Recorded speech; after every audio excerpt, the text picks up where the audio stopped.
Hello नमस्कार। एक बार फिर से बेसिक इंग्लिश क्लासेज के यूट्यूब चैनल पर आप सबका स्वागत है। आज हम लोग 12th इंग्लिश का जो पोइट्री सेक्शन है उसका चैप्टर 8 कंप्लीट करेंगे।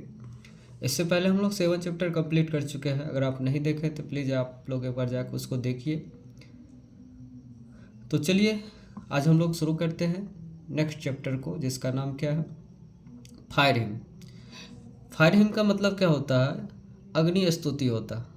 फायर मतलब अहिम का मतलब भजन या स्तुति प्रार्थना, ठीक है, ये इसका मतलब होता है। आज हम लोग इसके बारे में कंप्लीट पढ़ेंगे। देखिए फायर हिम के जो कवि है वो कौन है? KKN दारूवाला। और जैसा कि मैं आप लोगों को पहले भी बता चुका हूँ कि 90% क्वेश्चन आपको कवि या ऑथर से आता है ऑब्जेक्टिव में, और 10% आपको चैप्टर से आता है। इसीलिए आपको ऑथर या पोइट आपको अच्छे से कंप्लीट करना है, ठीक है। यहाँ से क्वेश्चन आपको ज़्यादातर कवर करना है।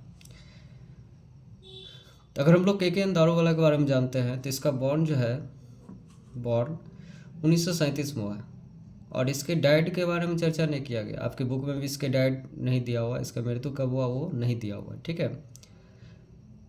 शायद नहीं मरा हो उस टाइम जिस टाइम ये पब्लिश किया जा रहा हो, ठीक है। बात करते हैं, बॉर्न हो गया 1937 में। ये क्या है? इंडियन पोइट, भारतीय कवि है और शॉर्ट स्टोरी राइटर भी है, और फॉर्मर IPS भी रह चुके हैं। इंडियन पुलिस सर्विस में भी काम कर चुके हैं, भूतपूर्व, रिटायर्ड जिसको बोलते हैं। ये शॉर्ट स्टोरी राइटर भी है और इंडियन पोइट है, ठीक है।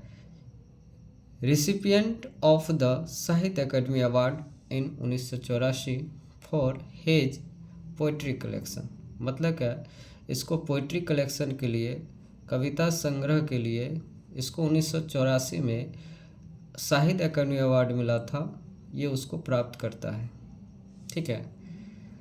उसका देखिए रिसिपिएंट ऑफ पद्मश्री, इसको पद्मश्री अवार्ड भी मिला है, जो कि the 4th highest civilian award होता है इन इंडिया, 2014 में मिला।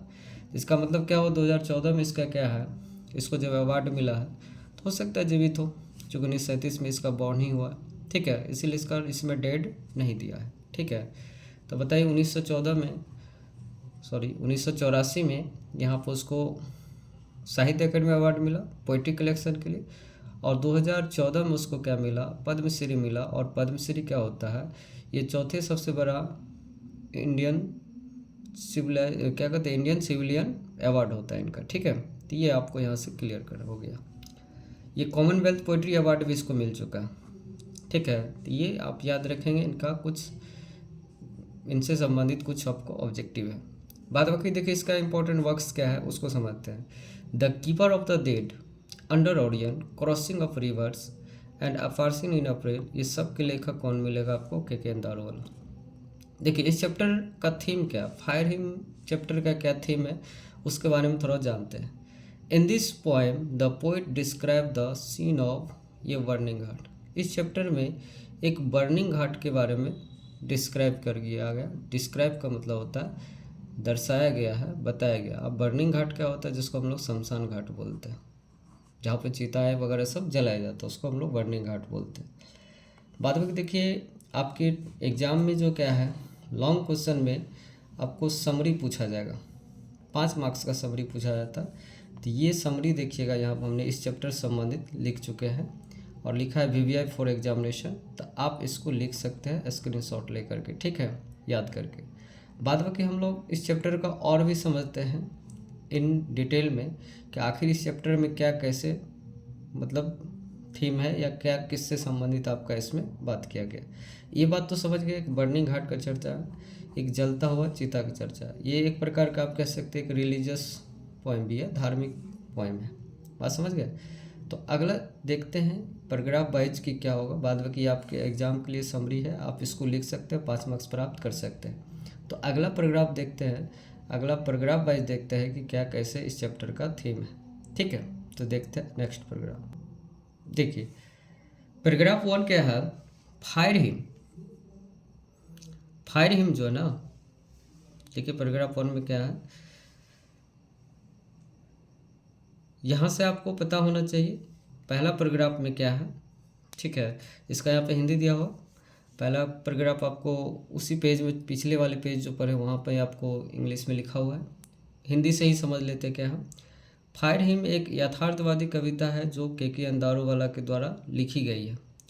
वह एक इंडो एंग्लिकन कवि है। मतलब क्या है, इंडो मतलब इंडियन, एंग्लिकन इंग्लिश के कवि है। एंग्लिकन मतलब इंग्लिश। और साहित्य अकादमी प्राप्त करता भी है, साहित्य अकादमी अवार्ड भी मिला, वो भी प्राप्त किया है। इस कविता में उन्होंने एक जलते हुए घाट का वर्णन किया। इसका तो हम पहले ही बता दिए कि बर्निंग घाट का इसमें क्या किया गया, वर्णन किया गया। पैराग्राफ सेकंड में देखिए, once he with his father was passing through a burning ghat where he saw the cruelty of fire and the half cooked limbs. मतलब क्या, ये कवि जो है ना, कवि के अंदारोवाला, वो होते क्या है, एक बार की बात है, ये अपने पिताजी के साथ एक शमशान घाट से गुजर रहे होते हैं, जहाँ उन्होंने आग की क्रूरता को देखा।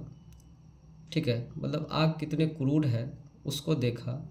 आधे पके हुए हाथ पैर भी देखा इन्होंने। ठीक है, मतलब आग जो है, जो उसमें डेड बॉडी डाला गया है, उस डेड बॉडी जो डाला गया है उसको सिर्फ आधे पका हुआ है। ठीक है, और he feels pain to see this cruel act of fire. वह आग के इस क्रूर कृत्य को देख करके दर्द महसूस करते हैं। बात समझ गए। ठीक है, कवि देखते हैं आगे, नेक्स्ट पैराग्राफ देखते हैं। और he swear to save fire because he is a Zoroastrian. ठीक है, और वह आग को इस कुकृत्य से बचाने की कसम खाते हैं क्योंकि वह एक पारसी है। देखिए क्या होता है, सभी धर्म में आग का एक अपना अपना इम्पोर्टेंट होता है। ठीक है, जैसे हिंदू धर्म में आग एक पवित्र माना जाता है आग को, और उसकी पूजा भी होता है अग्नि देवता की। और पारसी धर्म जो होता है, पारसी धर्म में भी देखिएगा अग्नि को भगवान मानते हैं, उनकी पूजा होती है। ठीक है, और सभी धर्म में डेड बॉडी को डिस्पोज करने का अलग अलग तरीका है। ठीक है, जैसे हिंदू धर्म में जलाया जाता है, मुस्लिम धर्म में दफनाया जाता है। ठीक है, क्रिश्चियन में भी देखिएगा दफनाया जाएगा, उसमें एक अलग लेवल होता है दफनाने का। ठीक है, अलग तरीका होता है। बात है कि पारसी धर्म में क्या होता है, इसमें ना तो बॉडी को जलाया जाता ना तो दफनाया जाता। इसको क्या किया जाता, ये बॉडी डिस्पोज करते हैं टावर ऑफ साइलेंस, एक शांति मीनार बना रहता, एक टावर के जैसे बना रहता, जिसको बोलते हैं टावर ऑफ साइलेंस। वहाँ पर बॉडी को डिस्पोज करते हैं। ये पारसी धर्म वाले लोग कभी भी बॉडी को अग्नि के हवाले नहीं करते क्योंकि वो क्या है, उसको पूजनीय मानते हैं। बात समझ गए। और यहाँ पे क्या है, जो कवि है और वो अपने पिताजी के साथ जाते हैं वहाँ पर बर्निंग घाट के पास, तो पिताजी हिंदू धर्म को लेकर के वहाँ पे एक कटाक्ष करते हैं, जो कि कवि को क्या है, थोड़ा सा उस पर थोड़ा ऐतराज़ होता है। तो वो ये प्रयास करते हैं कि भाई आग को इस तरह के कुकृत्य करने नहीं दिया जाएगा, उनको इस काम को करने से रोका जाए क्योंकि वो हमारे पूजनीय है, उससे कोई गलती होगा तो मैं ये होने नहीं दूंगा। ये कहने का तात्पर्य यहाँ पर समझ में आ गया। तो वो वहाँ पर देखते, चूँकि पारसी को हम लोग जोरोस्ट्रियन भी बोलते हैं, समझ में आया। तो वह आग को इस कुकृत्य से बचाने की कसम खाते हैं, और क्योंकि वह एक पारसी है। ठीक है, but he remember he also consign his first born to the fire. लेकिन जब वो इस तरह की बात करते हैं, आग को कुकृत्य से बचाने का कसम खाते हैं क्योंकि वह एक पारसी है, लेकिन उन्हें याद आता है कि उन्होंने भी अपने पहले बच्चे को आग के हवाले कर दिया था। कवि को याद आता है क्योंकि पारसी धर्म में बॉडी को आग के हवाले नहीं किया जाता है, लेकिन इन्होंने क्या किया था, ये फर्स्ट बॉर्न था इसका, फर्स्ट बॉर्न इसका था, पहला इसका बच्चा था। ठीक है, जो कि लड़का था, उसको आग के हवाले किया था ये। अब आग के हवाले क्यों किया था, इसलिए आग के हवाले क्यों किया था, जरा इसको समझते। सो ही asks forgiveness and believes that he will be forgive and freed from all his the sin। मतलब क्या, इसलिए वह माफ़ी मांगते हैं और विश्वास करते हैं कि उन्हें माफ़ कर दिया जाएगा और सभी पापों से मुक्त कर दिया जाएगा। मतलब क्या, उन्हें विश्वास है। चूँकि होता है क्या, ये अपने पहला बच्चा को आग के हवाले कर देता है, क्योंकि इनके पास एक प्रॉब्लम होता है। प्रॉब्लम क्या होता है, जब इसका पहला बॉर्न अगर मर जाता है तो उस टाइम में जो इसका टावर ऑफ साइलेंस होता है ना, वो 1000 मील दूर होता है। तो बताइए, एक बॉडी को 1000 मील दूर ले जा करके डिस्पोज करना, ये इनके लिए प्रॉब्लम था। इसीलिए मजबूरी में आकर के इन्होंने क्या किया, ये आग के हवाले किया। इसीलिए इनसे भी पाप होते हैं, तो वो उनको अग्नि से स्तुति करते हैं कि मुझे उम्मीद है वो मुझे क्षमा कर देंगे। ठीक है, ये कहने का मतलब। आप डिटेल से चैप्टर पढ़ोगे तो और बढ़िया समझ में आएगा। बाद में मैं आपको सारा चीज़ बोल ही दिया हूँ ताकि आपको कहीं ज़रूरत ना पड़े। अंत में क्या बोलेंगे, it's really a fantastic poem by K K N. Daruwalla where he has shown his religious belief in a distinguished way and finally swear that he will never violate the Farsi code again in future।